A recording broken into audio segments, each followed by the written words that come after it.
ছাত্ররা ঢুকতো গলিতে আর ওরা কোপাইতো। ওর চোখ পুরোটা আস্তে আস্তে লাল হয়ে যেতেছে। যতটুকু ইমপ্রুভমেন্ট হলে ওনারা স্যাটিসফাইড হতেন, সেই পর্যায়ে হয়তো আমরা যেতে পারতেছি না। সরকার কাছে একটাই আবেদন যেন আমার সংসার দিকে একটু তাকায়। পৃথিবীর যে কোনো দেশে যান না কেন, এর বাইরে আর কোনো চিকিৎসা। 14 তারিখে আমার বাম চোখ, আমার দুনো চোখে তো লাগে, তো 14 তারিখে বাম চোখটা অপারেশন হয় আর 21 তারিখ ডান চোখটা অপারেশন হয়। তো এখানে একটা লক্ষণীয় বিষয় যে 18 তারিখের ঘটনার পরে 6 তারিখে অ্যাডমিশন, প্রায় আপনার 20 থেকে 25 দিন ডিফারেন্ট ট্রিটমেন্ট শুরুই হয়েছে। তো এখানে একটা লং লাস্টিং সময়টাতে কিন্তু ট্রিটমেন্ট হয়নি। 18 জুলাইতে ও যখন আমরা বিএনএসের দিকে ছিলাম, বিএনএস থেকে রাজলক্ষ্মীর দিকে ও গুলি খায়। রাজলক্ষ্মীতে গুলি খাওয়ার পরে আমরা সাথে সাথে যাই হচ্ছে কিশোর হসপিটালে। কিশোর হসপিটাল থেকে আমরা যাওয়ার পরে ওইখান থেকে ওরা নিষেধ করে দেয় যে না, আমরা এই রুগী রাখতে পারবো না। ওইখান থেকে আমরা বিভিন্ন সরকারি মেডিকেল কলেজগুলোতে যাই, ওইখান থেকে ছাত্রলীগের বা আওয়ামী লীগের যারা ছিল তারা ওইখান থেকে বের করে দেওয়া হয়। সবার শেষে আমরা চক্ষু হসপিটালে আসি। আসার পরে ওনারা কী করছে, ওর চোখের ভিতরে বাম চোখে 2টা রাবার বুলেট ছিল, ডান চোখে 1টা রাবার বুলেট ছিল, ওইটার সহই ওরা ওই চোখে সেলাই করে দিয়ে দিছে।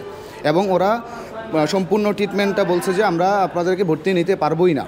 ওইখান থেকে যখন হয়েছে তারপরে আমরা ওইখান থেকে এই সেলাইটা নিয়ে আর ব্যথার ওষুধ নিয়ে, আমার আন্টি ছিল, আন্টি হচ্ছে প্রতিদিন এই গোলাগুলির মধ্যে প্রতিদিন এখানে আসতো, আবার এখান থেকে নিয়ে যেত আমরা যেভাবে ছিলাম। তারপরে দেশটা স্বাধীন হওয়ার পরে 5ই আগস্ট স্বাধীন হওয়ার পরে 6 তারিখে যখন এখানে আসছি, আসার পরে তারপরে ওই সিলিক হলে তারপরে বলতেছে যে এটার ভিতরে রাবার বুলেট আছে। এই যে 25 থেকে 26টা দিন যাবত এই রাবার বুলেটগুলোর ভিতরে ছিল, এইটার এফেক্টের কারণে ওর যেটা হয়েছে যে প্রথমে যদি ভালোভাবে চিকিৎসাটা করা যেত তাইলে ওই চোখটা ভালোর দিকে কোনোভাবে সম্ভব ছিল। এখন যেটা হচ্ছে দিন দিন এটা খারাপের দিকে যাচ্ছে। কোনো এক্স্যাক্ট কোনো আমরা সলিউশন পাচ্ছি না। যেটা দেখতেছি ডাক্তার একটার পরে একটা আমাদেরকে একটার পর একটা ডেট দিচ্ছে, একটার পর একটা আশা দিচ্ছে। আশা দেওয়ার পরেও কোনোভাবে আশানুরূপ কোনো ফল পায় না। যে আজকে আসছি, আজকে আসার পরে বলতেছে যে 1 মাস পরে আপনারা আসুন। আমাদের এরকম আর্থিক সামর্থ্য নাই যে আমরা এটা প্রাইভেট হসপিটালে নিয়ে যাব, অ্যাপোলো কিংবা স্কোয়ার হসপিটালে নিয়ে যাব, অথবা দেশের বাইরে নিয়ে চিকিৎসা করাবো। আমরা মধ্যবিত্ত ফ্যামিলির সন্তান, আমাদের যতটুকু করা যায় আমরা সরকারি হসপিটালে চেষ্টা করছি। 8 তারিখ বা 7 তারিখ সার্জিস আলম আমাদের যে সমন্বয়ক ছিলেন বৈষম্য বিরোধী ছাত্র আন্দোলনের, ওই সার্জিস আলম ভাই আসছিলেন। আসার পরে যথেষ্ট আশ্বাস দিয়েছেন এবং হচ্ছে এই কর্তৃপক্ষের কাছে এই জিনিসের জবাব দিয়ে চেয়েছেন। মধ্যবর্তী সংসার, আমার ছেলের মেয়ে সব কিছু আমার আশা ভরসা। একটা ছেলে মেলে লেখাপড়া করতে কত টাকা লাগে না সবাই জানে, যে লেখাপড়া করাইছি, কিন্তু বড় আশা ভরসা নিয়ে আমার ছেলে মেয়ে লেখাপড়া করাইছি। এখন আমার ছেলে 2 চোখে এই অবস্থা। মানে সরকারের কাছে আমার একটা আবেদন যেন আমার ফ্যামিলির দিকে একটু তাকায় আর আমার ছেলে চোখে যেন ফিরে আলো ফিরা পায়।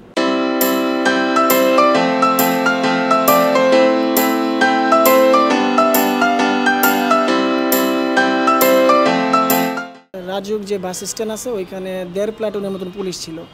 তো ওনাদের সাথে 2-1 মিনিটের কথার মাঝখানেই ওনারা মানে অ্যাটাকিং মানে অ্যাকশনে চলে যায়, যেটাকে বলে সাউন্ড গ্রেনেড মারা শুরু করে দেয়। সো সাউন্ড গ্রেনেড মানে মারতেছে যে কারো কপালে কারো শরীরে কোথায় গিয়ে লাগতেছে, ওনাদের কোনো মানে কোনো দিক বিদিক মারতেই ছিল অনবরত। তো যে সময় সাউন্ড গ্রেনেড মারতেছিল তো তখন আশেপাশের মার্কেটগুলো সব অফ হয়ে গেছে। সো তারপর আপনার যে সময় ছাত্ররা সরতেছে না, তো পরে মারা শুরু করলো আপনার টিয়ার শেল। তো যখন টিয়ার শেল মারা শুরু করছে তখন তো আর কেউ টিকতে পারতেছে না, মার্কেট কিন্তু অফ করে ফেলছে। আর যে সেক্টরের যে ভিতরের গলি, যেমন স্কোয়ারের পিছনে বিডিআর মার্কেটের ভিতরে, এগুলো তো লাগানো সব শাটার নামাই ফেলছে।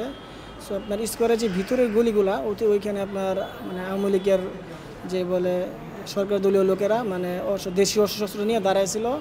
সো আপনার ছাত্ররা ঢুকতো গলিতে আর ওরা কোপাইতো। তো 14 তারিখে আমার বাম চোখ, আমার দুনো চোখে তো লাগে, তো 14 তারিখে বাম চোখটা অপারেশন হয় আর 21 তারিখ ডান চোখটা অপারেশন হয়।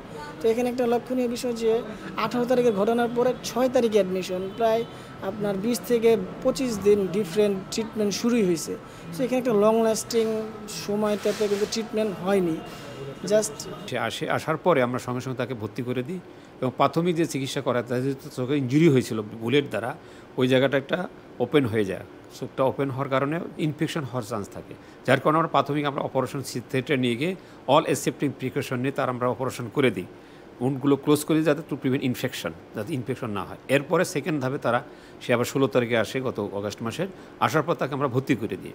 ভর্তি করা যেহেতু তার 2 চোখের সমস্যা ছিল, তার ভিতরের চোখের মধ্যে যে ব্লিডিং হয়েছিল এবং রেটিনা ছিঁড়ে গেছিলো এবং 12 লক্ষ নার্ভ আছে প্রত্যেকটা চোখে, এই নার্ভগুলো ড্যামেজ করে ফেলে।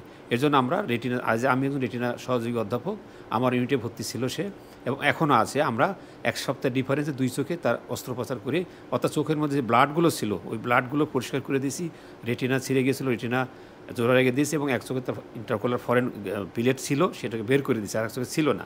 করে আমরা চোখের মধ্যে চোখটাকে স্টেবল রাখার জন্য চোখের মধ্যে অয়েল, সিলিকন অয়েল বলে আর কি, এক ধরনের অয়েল আছে, এটা দিয়ে রাখছে যাতে রেটিনা ফার্দার ডিটাচমেন্ট না হয়। তবে এই রোগীদেরও ভবিষ্যতে কিন্তু থার্ড বা ফোর্থ টাইমও সার্জারির প্রয়োজন হতে পারে।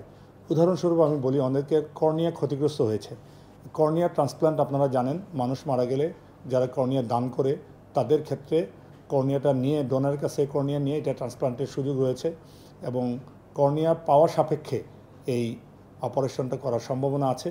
তবে এটার জন্য হয়তো 3 থেকে 6 মাস সময় আমাদের অপেক্ষা করা প্রয়োজন হতে পারে, যে তার যে বর্তমানে চোখের কন্ডিশনটা এটা আরেকটু যদি কোয়াইট হয়, আরেকটু যদি সেটেল হয়, দেন আমরা ওই প্রস্তুতিতে আমার যাওয়ার সুযোগ রয়েছে। তাদের চিকিৎসা, তাদের ইনভেস্টিগেশন, তাদের অপারেশন, তাদের ঔষধ, তাদের খাবার সব কিছুই আমরা ফ্রি এখান থেকে সার্ভিস দেওয়া হচ্ছে। সরকারের কাছে এটাই রিকোয়েস্ট থাকবে যে আপনারা খুব তাড়াতাড়ি এই স্টেপটা নেবেন, যে যাদের হাত পা চোখ মানে যে হ্যাঁ আজ ট্রিটমেন্ট করলে, উন্নত চিকিৎসা করলে ফিরে আসা সম্ভব, হ্যাঁ তাহলে খুবই তাড়াতাড়ি যেন এই স্টেপটা নেয়, এটা আমার মানে রিকোয়েস্ট থাকবে আমাদের কাছে।